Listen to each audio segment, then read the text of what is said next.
Soy Alcides, y las antiguas murallas de España me susurraron un secreto al oído. Deja el mundo exterior a un lado por un momento. La verdad es fría, el drama es ardiente. Dale al play, porque la leyenda está a punto de comenzar. La lluvia caía como cuchillas sobre los adoquines de Sevilla aquella noche de marzo. Lucía Romero corría descalza por las estrechas calles del barrio de Santa Cruz, con el vestido de novia desgarrado por el dobladillo, manchado de barro y lágrimas. El eco de sus pasos resonaba entre las blancas fachadas y los balcones de hierro forjado, mezclándose con el trueno que rasgaba el cielo andaluz. No miró atrás, no podía, porque sabía que, si lo hacía, vería la silueta del hombre que intentaba convertirla en su propiedad. Su corazón latía con tanta fuerza que sentía que iba a estallarle en el pecho. El aire frío le quemaba los pulmones al cruzar la plaza de Santa Cruz, pasando junto a la fuente central, donde apenas unas horas antes había estado rodeada de fotógrafos, sonrisas fingidas y promesas vacías. La ceremonia estaba prevista para las 8 de la noche en la Catedral de Sevilla. Solo faltaban 20 minutos cuando Lucía miró a los ojos de Rodrigo Montalbán, el hombre con quien iba a casarse, y solo vio ambición, no amor, solo cálculo. Rodrigo era el heredero de una de las familias más poderosas de Andalucía, propietarios de viñedos, hoteles de lujo y la mitad del mercado inmobiliario de Sevilla y Córdoba. Su apellido le abría puertas que la mayoría ni siquiera sabía que existían. Y Lucía, hija de un pequeño comerciante arruinado del barrio de Triana, debía sentirse honrada, eso decían todos, su madre, sus tíos, incluso los vecinos que la vieron crecer. Salvarás a la familia, Lucía, Rodrigo es un buen partido, tendrás todo lo que siempre has deseado. Pero nadie le preguntó qué era lo que realmente quería. Lucía giró a la izquierda y entró en un callejón tan estrecho que los balcones de los edificios casi se tocaban sobre su cabeza. El aroma a jazmín y colonia antigua se mezclaba con el olor a lluvia sobre las piedras viejas. Ahora podía oír gritos a sus espaldas. La voz grave de Rodrigo cortaba la noche como una navaja. «Lucía, Lucía, vuelve aquí, no seas tonta». Y otras voces, masculinas, graves, sus guardaespaldas. Hombres entrenados para no pasar por alto nada, hombres que no toleraban la desobediencia. Tropezó con una piedra suelta y cayó de rodillas, raspándose las palmas de las manos contra el suelo áspero. El dolor era agudo, pero no tan intenso como el pánico que la invadía. Se levantó rápidamente, respirando con dificultad, y siguió corriendo. Le temblaban las piernas. No tenía ningún plan, ni dinero, ni a dónde ir. Solo sabía que tenía que desaparecer. La lluvia arreció, convirtiéndose en un diluvio. Lucía cruzó la calle Mateos Gago, donde los bares de tapas seguían abiertos, con turistas riendo y bebiendo vino tinto bajo los coloridos toldos. Nadie la vio, o quizás sí la vieron y simplemente no les importó. Una mujer mojada y descalza, con un vestido de novia hecho jirones. Una escena más, una rareza en una ciudad llena de historias. Giró a la derecha, luego a la izquierda, perdiéndose en el laberinto de calles del barrio judío. Le ardían los pulmones, le sangraban los pies. Y entonces, de repente, la calle terminó. Un callejón sin salida, un alto muro cubierto de hiedra y tejas viejas. Lucía se giró desesperada, buscando una salida, pero solo había una entrada. Y al otro lado, acercándose rápidamente, oyó el ruido de botas pesadas sobre las piedras mojadas. «¡Aquí! ¡Ella entró por aquí!». La voz de uno de los guardaespaldas resonó en las paredes. Lucía se apoyó contra la pared, temblando, con lágrimas mezclándose con la lluvia en su rostro. Era el final. La encontrarían. La llevarían de vuelta. Y Rodrigo no perdonaría esta humillación pública. Conocía hombres como él, hombres que convertían el amor en control y los celos en prisión. Fue entonces cuando una puerta se abrió a su lado, una vieja puerta de madera, tan cubierta de hiedra que Lucía ni siquiera se había percatado de su existencia. Y al otro lado, iluminado apenas por una tenue lámpara, estaba un hombre. Era alto, con el pelo oscuro y mojado por la lluvia, y unos ojos profundos que brillaban con una mezcla de sorpresa y algo más difícil de definir, compasión tal vez, o reconocimiento, como si supiera exactamente por lo que ella estaba pasando. «Pase», dijo con voz baja y firme, sin titubear. Lucía parpadeó, confundida, incapaz de comprender lo que estaba sucediendo. Yo no. Entra ahora mismo o te encontrarán». La voz del hombre denotaba autoridad, pero también urgencia. Extendió la mano. El sonido de las botas se acercaba, voces masculinas gritaban, coordinando la búsqueda. Lucía miró la mano. No conocía a ese hombre, no tenía motivos para confiar en él. Pero en ese momento, entre lo desconocido y la certeza del encarcelamiento, eligió lo desconocido. Ella le agarró la mano y entró. La puerta se cerró de golpe tras ella con un clic suave pero firme. Al otro lado, los guardaespaldas pasaron apresuradamente, sus voces desvaneciéndose en la distancia. Lucía se encontraba en un pequeño patio interior, rodeado de muros cubiertos de plantas trepadoras y faroles antiguos que emitían una suave luz ámbar. El aroma a tierra húmeda y flores silvestres impregnaba el aire. Era como entrar en otro mundo, un lugar escondido en el corazón de Sevilla, invisible para quienes no sabían cómo encontrarlo. Se volvió hacia el hombre, respirando con dificultad, intentando asimilar lo que acababa de suceder. Él la observó con expresión cautelosa, como si evaluara si había acertado al abrir aquella puerta. «Gracias», alcanzó a decir Lucía con voz ronca y temblorosa. Yo no sé quién es usted, pero gracias». El hombre inclinó levemente la cabeza, un gesto elegante y casi anticuado. «Me llamo Daniel», dijo, «y no hace falta que me des las gracias todavía, porque ahora tienes que tomar una decisión». Lucía frunció el ceño, confundida. ¿Qué decisión? Daniel se cruzó de brazos, apoyado en el marco de la puerta de entrada. Sus ojos, incluso en la penumbra, eran penetrantes, inteligentes.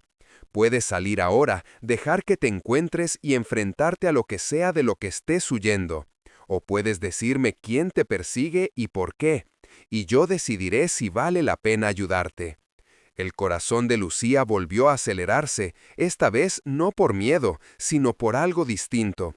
Quizás esperanza, o la primera chispa de algo que no había sentido en mucho tiempo. Control sobre su propia vida. Pero antes de que pudiera responder, antes de que pudiera decidir en quién confiar o qué revelar, una voz lejana resonó calle abajo. «Lucía Romero, sé que estás aquí, no me obligues a arrastrarte de vuelta». Era Rodrigo, y por primera vez en su vida, Lucía se dio cuenta de que huir no sería suficiente. Necesitaba desaparecer por completo. Daniel no se movió cuando la voz de Rodrigo resonó en la calle. Sus ojos permanecieron fijos en Lucía, como si estuviera midiendo no solo sus palabras, sino su alma. La lluvia seguía cayendo al otro lado del muro, creando una cortina de sonido que aislaba aún más aquel patio escondido del mundo exterior. Lucía sentía su corazón latir con tanta fuerza que estaba segura de que él podía oírlo. Rodrigo estaba ahí fuera, a tan solo unos metros. Y si Daniel decidía abrir esa puerta, si decidía que ella no valía la pena el riesgo, todo habría terminado. La arrastrarían de vuelta a la catedral, a la boda, a la jaula dorada que habían construido a su alrededor desde que tenía 17 años. «Es tu prometido», dijo Daniel. No era una pregunta, sino una afirmación pronunciada con una tranquila certeza que hizo que Lucía se preguntara cuánto habría deducido ya con solo mirarla. El vestido de novia destrozado, los pies descalzos, el pánico en sus ojos. Todo contaba una historia, y Daniel parecía ser el tipo de hombre que sabía leer las historias escritas en silencio. Lucía asintió, incapaz de hablar. Tenía la garganta oprimida, como si alguien le comprimiera las cuerdas vocales. Daniel suspiró y se pasó una mano por el pelo mojado, echando un vistazo a la puerta que daba a la calle.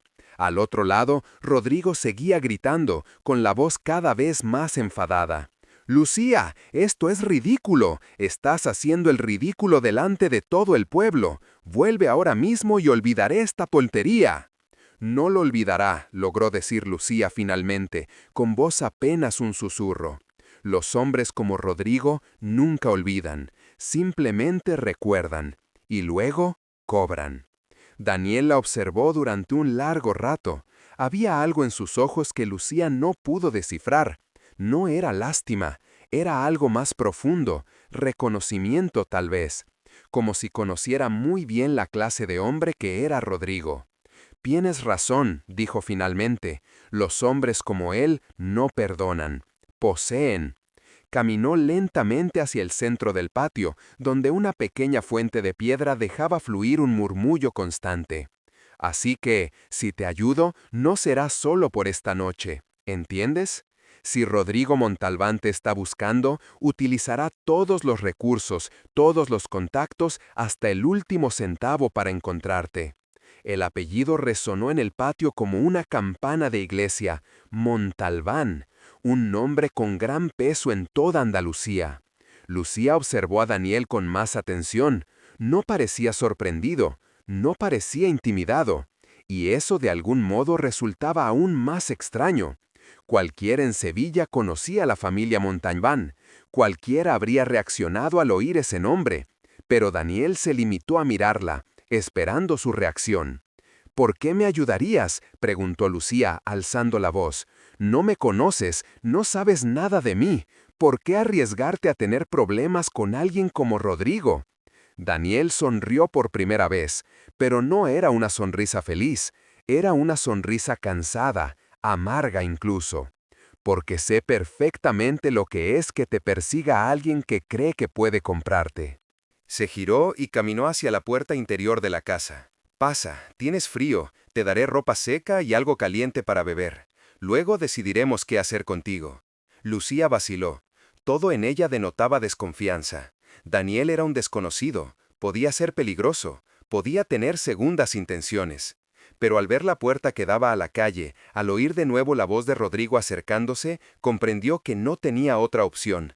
Daniel era su única esperanza. Lo siguió adentro. La casa era pequeña, pero sorprendentemente acogedora. Las paredes eran de piedra antigua, decoradas con azulejos andaluces en tonos azules y blancos.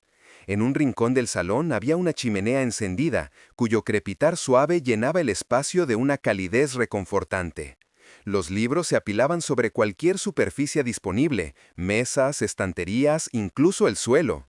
Algunos en español, otros en inglés, francés e incluso árabe. Daniel cogió una gruesa manta de lana de un viejo sofá y se la lanzó a Lucía. «Envuélvete en esto, voy a buscar ropa seca». Desapareció por un pasillo estrecho, dejando a Lucía sola por primera vez desde que había huido de la catedral. Se envolvió en la manta, sintiendo el calor penetrar sus huesos helados. Sus ojos recorrieron la habitación, intentando comprender quién era aquel hombre. Los libros eran eclécticos: filosofía, historia, arquitectura, incluso algunas novelas policíacas desgastadas. Había una fotografía enmarcada sobre la repisa de la chimenea. Un Daniel más joven, quizá de hacía 10 años, junto a un hombre mayor con la misma mirada profunda.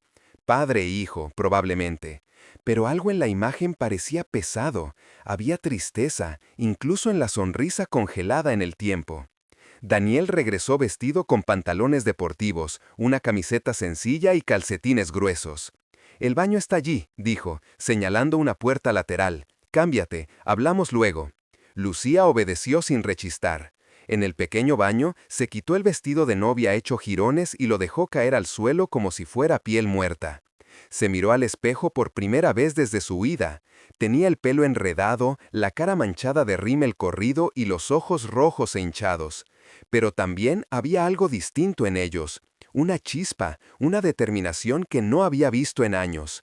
Se puso la ropa que Daniel le había dado, demasiado grande, pero seca y abrigada, y volvió al salón. Daniel estaba sentado junto a la chimenea, con 2 tazas humeantes de té en las manos. Le ofreció una a Lucía y le indicó que se sentara. Ella obedeció, rodeando con los dedos la taza caliente, sintiendo cómo la vida volvía lentamente a su cuerpo. Permanecieron en silencio un instante, solo el crepitar del fuego llenaba el espacio entre ellos. Finalmente Daniel habló. Rodrigo Montalbán no es solo un hombre rico, dijo en voz baja y con cautela. Es un hombre peligroso. Su familia controla la mitad del mercado inmobiliario de la región. Tiene jueces comprados, políticos, incluso algunos policías. Si de verdad quieres librarte de él, no basta con irte de Sevilla. Tienes que desaparecer por completo, cambiarte el nombre, cambiarte la vida. Lucía tragó saliva con dificultad. ¿Y puedes ayudarme con eso? Daniel la miró por encima de su taza. Puedo, pero primero necesito saber una cosa. Se inclinó hacia adelante clavando sus ojos en los de ella. ¿Por qué Rodrigo quiere casarse contigo con tanta desesperación? Una mujer puede huir, pero un hombre como él no moviliza a toda la ciudad solo por un desamor. Hay algo más. ¿Qué es? La pregunta quedó suspendida en el aire como una espada. Lucía sintió un nudo en el estómago. Porque Daniel tenía razón. Había algo más. Algo que ella misma había descubierto solo 3 días antes de la boda. Algo que transformó ese matrimonio de una simple transacción social en algo mucho más oscuro. Mi padre, comenzó con voz temblorosa. Antes de morir tenía una deuda enorme con la familia Montalbán.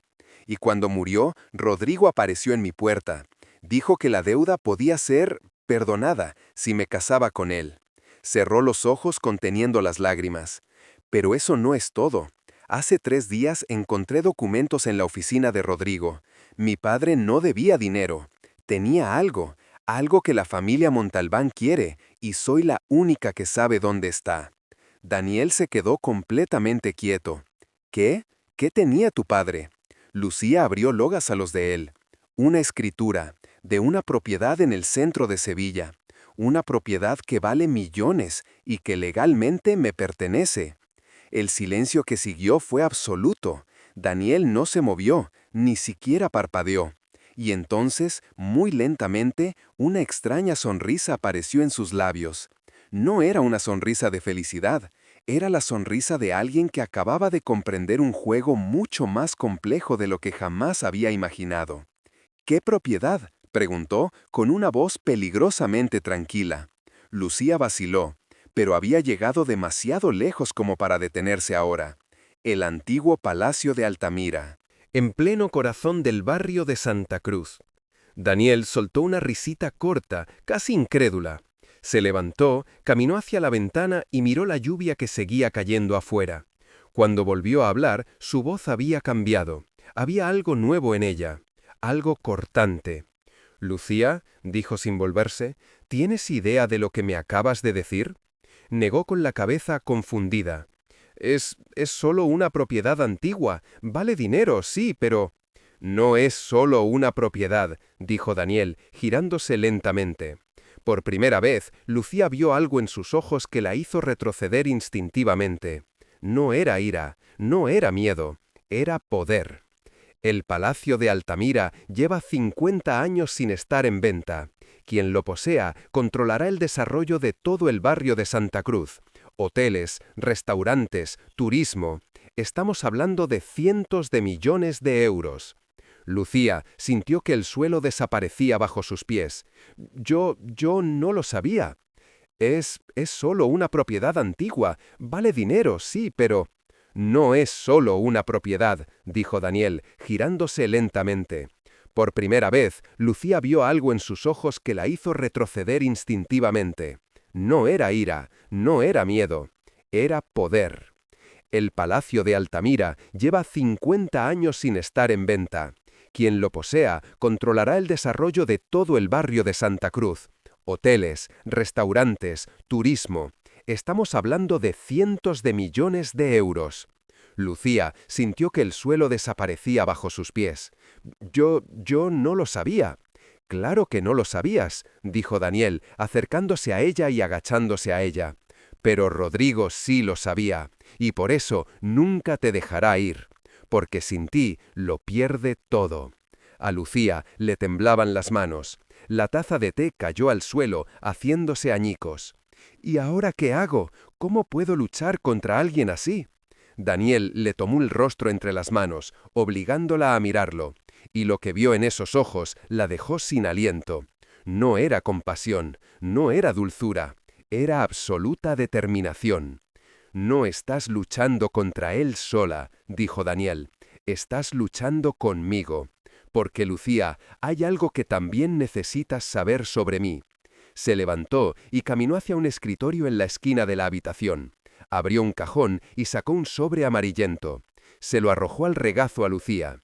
Ella lo abrió con manos temblorosas y sacó un documento oficial con sellos y firmas antiguas. Sus ojos recorrieron las palabras sin comprender al principio, y entonces, de repente, todo cobró sentido. El documento era una escritura del propio Palacio de Altamira, y el nombre que figuraba como propietario original antes de pasar a manos del padre de Lucía era un nombre que ella nunca había oído antes: Sousa Méndez, el verdadero apellido de Daniel. Lucía alzó lentamente la vista, la sorpresa transformándose en comprensión. Tú eres el dueño original, dijo Daniel con voz gélida. Y Rodrigo Montalbán no es el único que quiere recuperar esa propiedad. La diferencia es que yo no necesito casarme contigo para conseguirla. Él sonrió, y por primera vez desde que huyó de la catedral, Lucía se dio cuenta de que tal vez había escapado de una trampa solo para caer en otra. Pero esta vez la trampa era mucho más afilada. El silencio que se instaló en la habitación era tan denso que Lucía podía oírlo presionando sus tímpanos. Sostenía la escritura amarillenta entre dedos temblorosos, con la mirada fija en el nombre que cambiaba por completo todo lo que creía entender de aquella noche.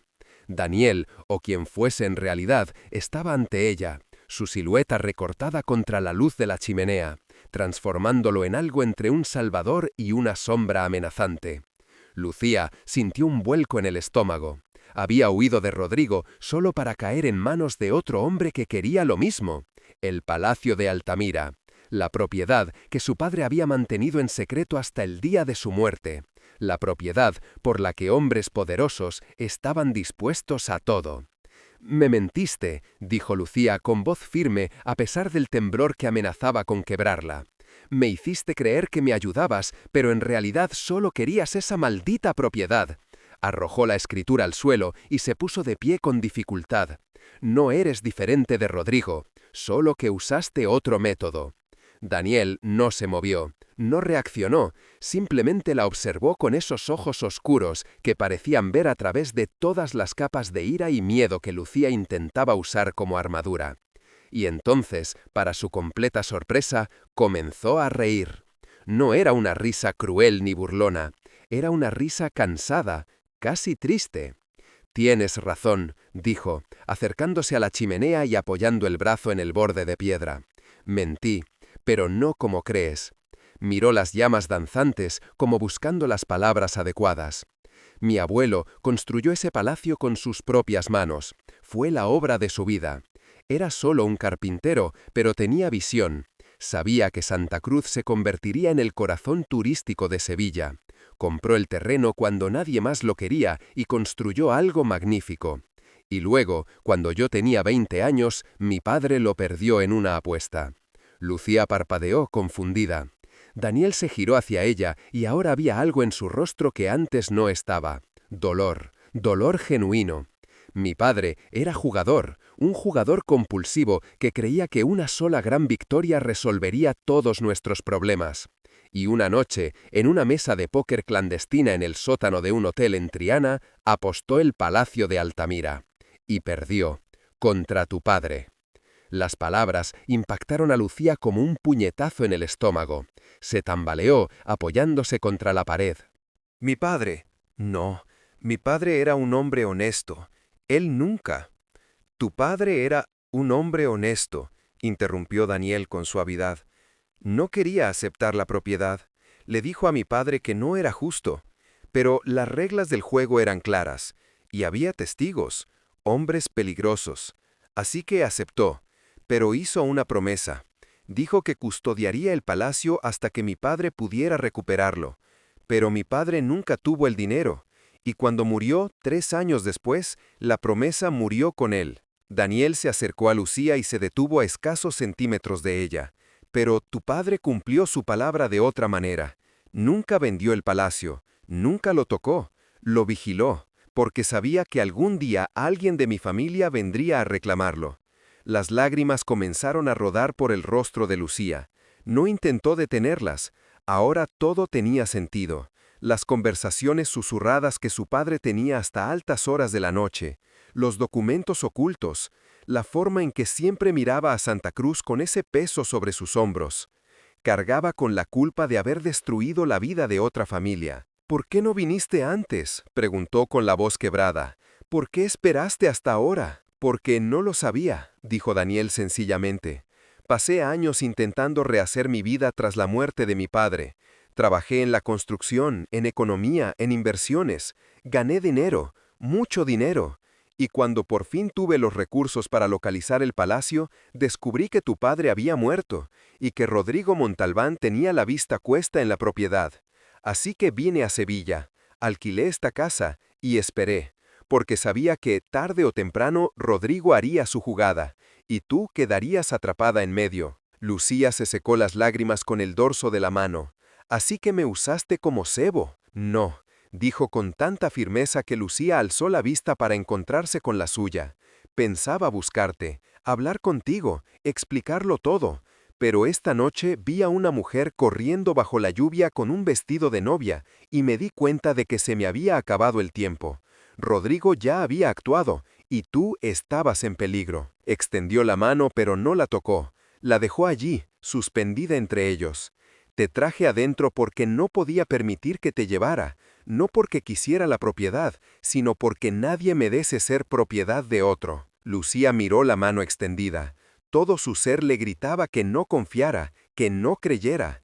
Pero había algo en la voz de Daniel, en su mirada, como si fuera una persona, no un simple medio para un fin. ¿Qué quieres de mí?, preguntó finalmente. Daniel sonrió con tristeza. Quiero que elijas. Puedes quedarte con la propiedad. Legalmente te pertenece. No te obligaré a nada. Pero si lo haces, Rodrigo te perseguirá el resto de tu vida. Nunca se detendrá. O, hizo una pausa dejando la palabra en el aire. O, puedes venderme la propiedad, por un precio justo, más que justo, y con ese dinero puedes desaparecer, cambiarte el nombre, empezar de cero, en cualquier lugar del mundo, lejos de Rodrigo. Lejos de todo esto, Lucía sentía que el suelo le daba vueltas bajo los pies.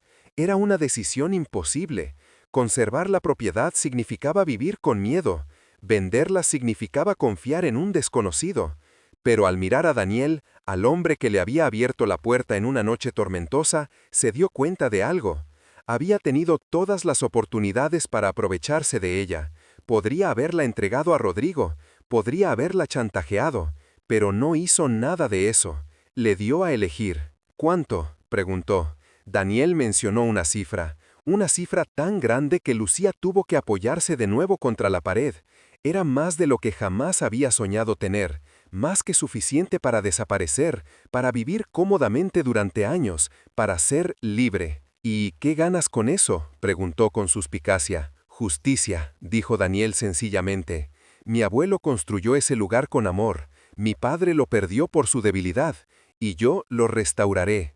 Lo transformaré en lo que siempre debió ser, un lugar para la comunidad, no un hotel de lujo para millonarios como planeó Rodrigo, sino algo que pertenece a Sevilla, a todos nosotros. Lucía cerró los ojos, podía oír cómo la lluvia amainaba, convirtiéndose en un suave susurro contra las tejas.